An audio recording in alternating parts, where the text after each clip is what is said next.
Realize oneness with it in your, you can hear it, yes? Realize oneness with it and your deathless self within.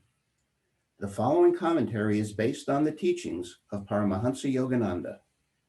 In the book of Revelation, chapter 3, Jesus Christ tells us, "Him that overcometh will I make a pillar in the temple of my God, and he shall go out no more." There is a difference between church dogmas, which are based on reasoned deductions from scriptural statements, and the pronouncements of wisdom, which are based on the inner realization of scriptural truths. Reason, like a train, can only follow already existing tracks of human existence, or human experience. Human memory, being short, is seldom able to cross back over the threshold of a person's present existence. Biblical reference to previous lifetimes on earth are overlooked in the productive process, and we find them therefore excluded from the body of official dogma. Nonetheless, such references exist. The Bible itself presents them, as does Jesus in this passage, not as abstract teaching, but as direct personal perception of truth. In the same way, Krishna in the Bhagavad Gita silenced Arjuna's reasonable doubts on the subject, not by reasoned argument, but by the frank statement contained in the 4th chapter of that great scripture. Arjuna, you and I have passed through many births. I know all of them, though you, O chastiser of foes, recall them not. Thus, through Holy Scripture, God has spoken to mankind. Om,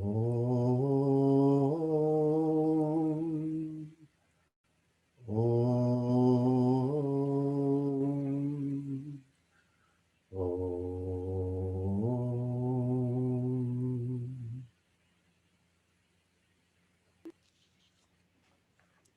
Good morning again, everyone. We'll start this morning with a reading from Whispers from Eternity, excuse me, Yogananda's book of prayer, poems, and demands. Excuse me. Perching in the trees of many lives, I sang thy songs. I, the nightingale of heaven, perched on the boughs of many lives, singing thy songs.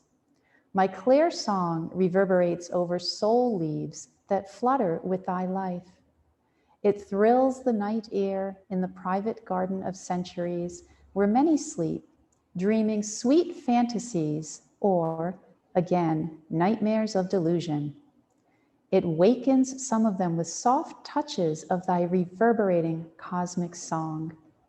I fly everywhere and give concerts to express thy joy in bowers of receptive hearts. Oh, I will come again and again to lure all souls with my songs and to teach them thy songs and invite them all to fly, like me, in thy skies of cosmic freedom. So today, we are speaking of reincarnation, which is always a captivating subject.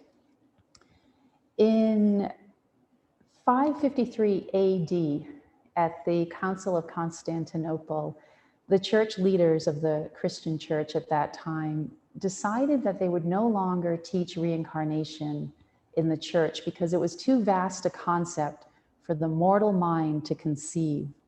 And at that time in history, that is probably a pretty fair assessment because that was Kali Yuga.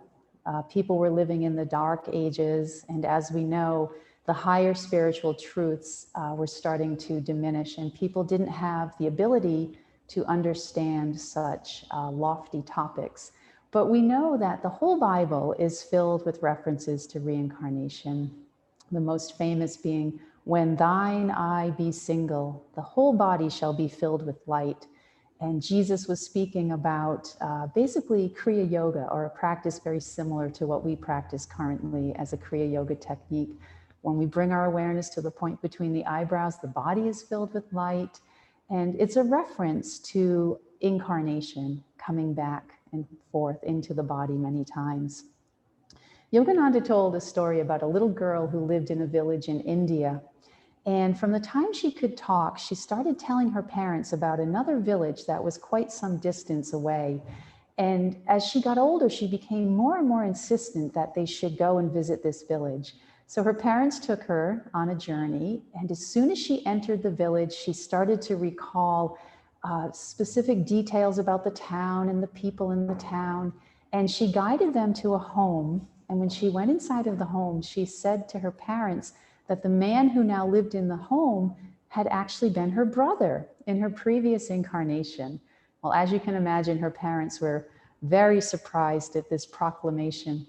But the little girl proceeded to go into a room and remove a brick from the wall and take out 2 or 3 pieces of gold, which she had hidden as a child in her previous incarnation. So what a wonderful confirmation of this process that each soul goes through. But most of us don't remember our previous lifetimes. And Yogananda said that was by design. He said that if we remembered our previous lifetime, we would be attracted to the people that we loved the most in that past incarnation, and it would make us very clannish. And he said the whole point of incarnating over and over is so that we'll learn impersonal love, that we'll learn to love each person as a reflection of God that resides within them. And if we were only attracted to the people that we knew we loved before, then we would miss out on that experience of working through all of our karmic connections and relationships. Last week, or actually it was about 2 weeks ago, an elite athlete, Emily Harrington, was the first woman to free climb El Capitan's golden route in less than 24 hours. This is a remarkable feat of strength and perseverance. For those who don't know, El Capitan is a huge monolithic granite structure in Yosemite National Park in California. It's the largest piece of exposed granite in the world, with a height 2.5 times that of the Empire State Building. Now, this was her 4th attempt in over a decade, and she spent 10 years training not only her physical body, but her mind, strength training, endurance training, psychological and emotional training. And free climbing means that you use your physical hands and feet to climb up the surface of a rock. She did have ropes that would catch her if she fell, but no other assistance in this climb. And the first time she did it, it took her 6 days, and she would, attach a little cot to the side of the granite face and sleep and then rest. And so over the years, she climbed this many times, but her goal was to do it in less than 24 hours. And last year, she made 2 attempts. One attempt, she almost was killed. She fell, and luckily a rope caught her, but she had to rehabilitate for many, many months before she could make a second attempt. Her second attempt last year, she got within 30 feet of the top of El Capitan, and physical weakness just took over and she couldn't do it. And unfortunately, she had to rappel down. She was very disappointed. But this year, when she got to that same part of the granite face, she actually slipped and had a big gouge in her forehead, but the medical team that worked next to her, they checked her and said she was okay.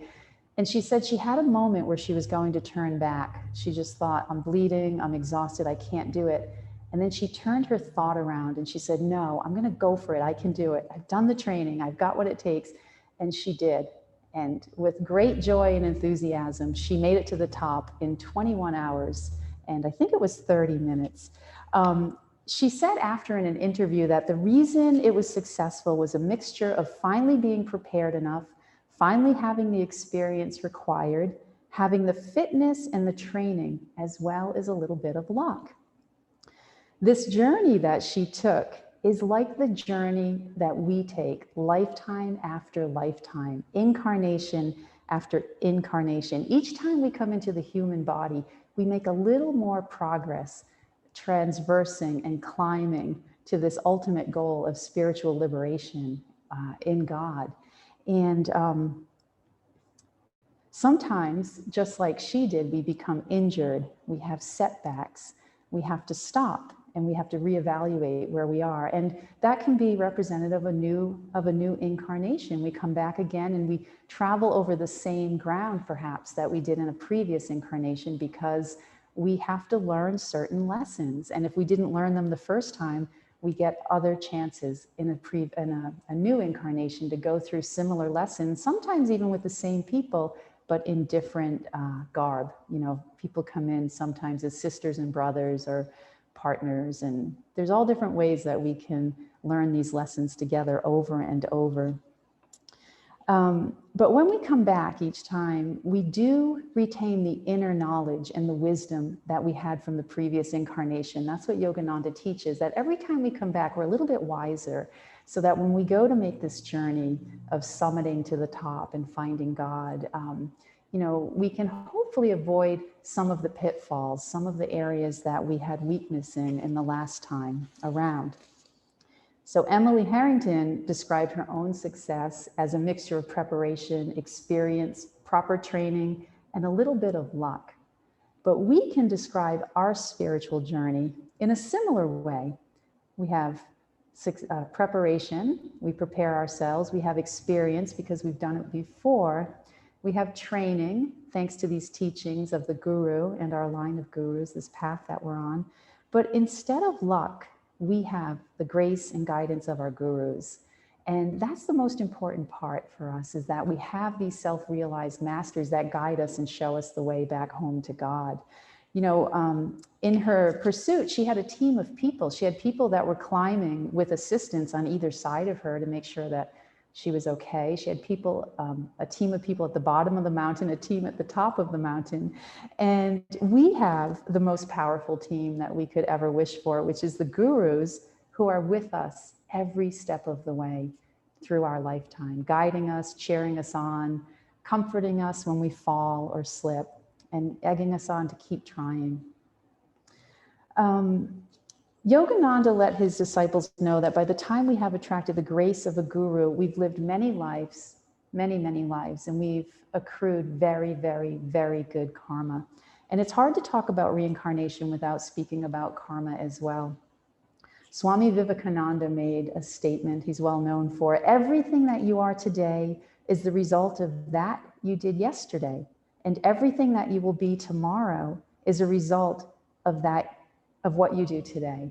So essentially, we are creating our future. We're creating our next, the situation and the experience of our next incarnation.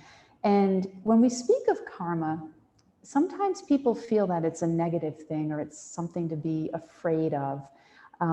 It's an unchangeable monolith, kind of like El Capitan, you know, like this huge monolithic thing that we can't overcome or that we have to conquer with great hardship. But our karma is not a 3,000-foot tall wall of granite.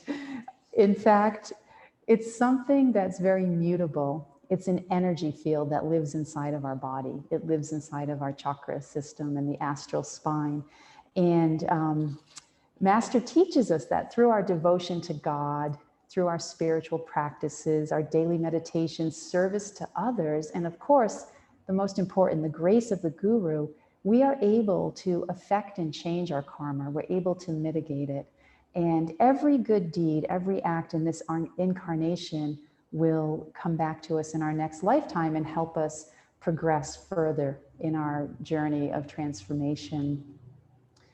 Yogananda said that the last portion of our life is more important than the first part of our life, because what we are at the end of this life is what we will be at the beginning of the next life. So that's really hopeful, isn't it, to think that from today on, every effort that we make is going to help us reach God, perhaps in this incarnation or in the next.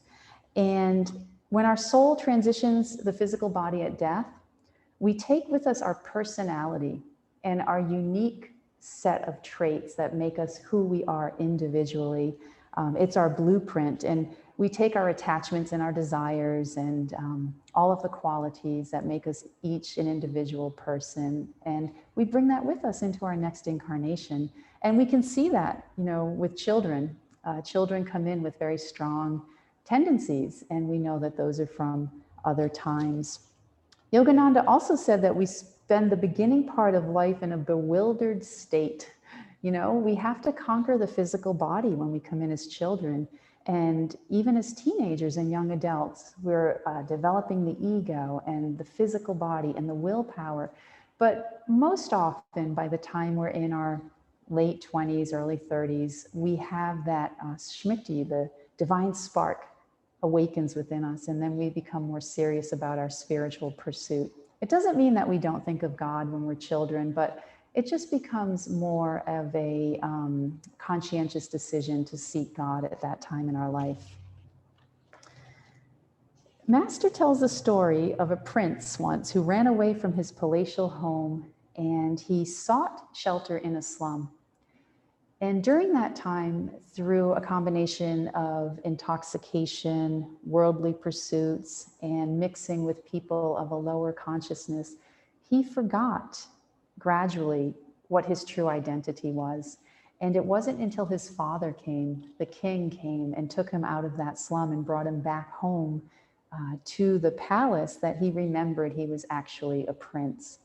And, we're like that in a sense, because we are children of the King of the universe. But when we incarnate into the material world, we get lost in delusion, in the Maya of life. And when sometimes we forget our divine inheritance and who we truly are.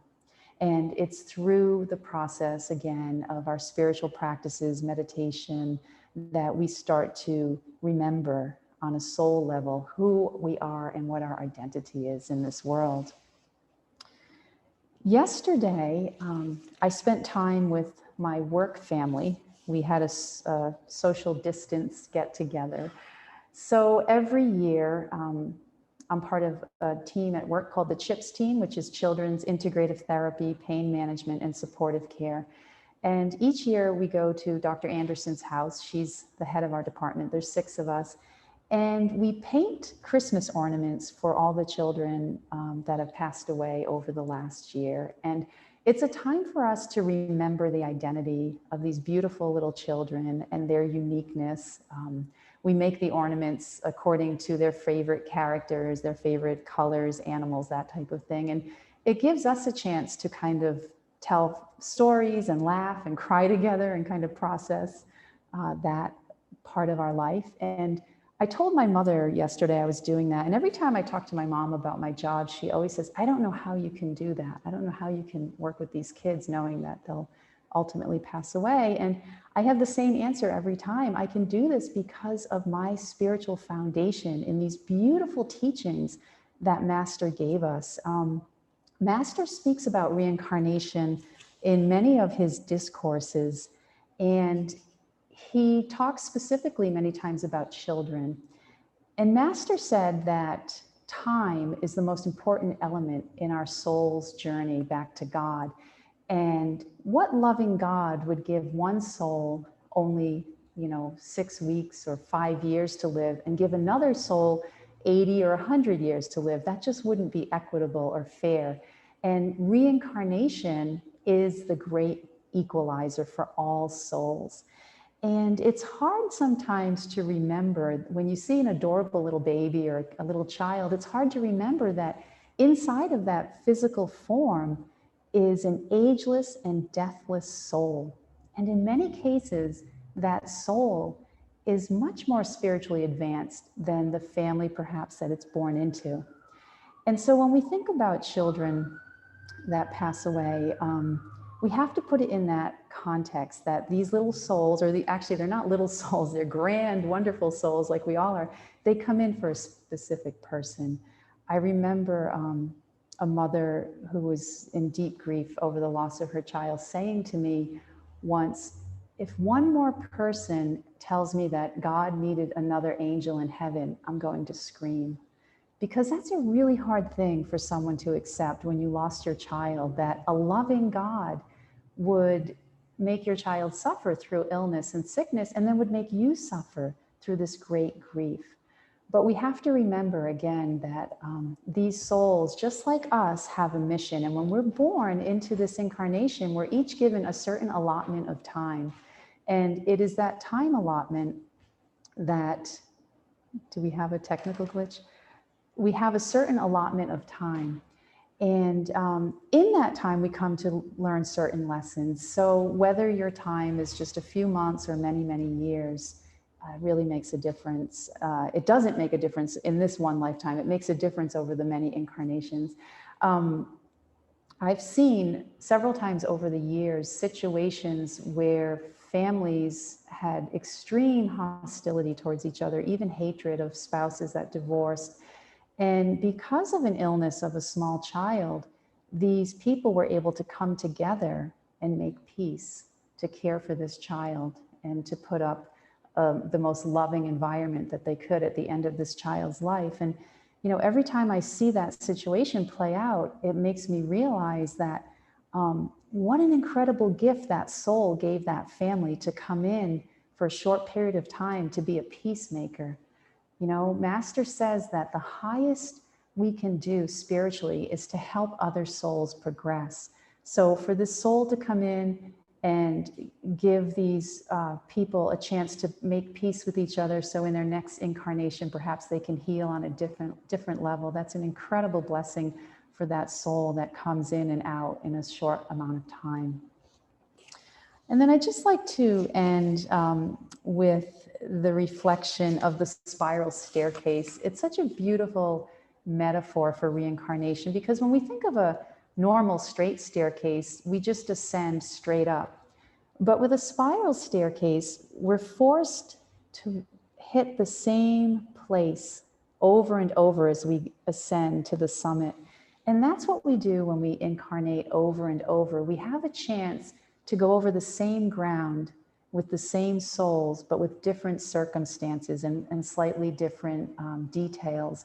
And each time that we make that little imprint in the ether from lifetime to lifetime, we're giving the ability to heal and to transcend any types of attachments or desires or emotional issues that we may have had in the previous incarnation. So it's really lovely to think about that each time we come, we're ascending higher and higher towards God, but we're giving the opportunity to just touch that place again that needs healing.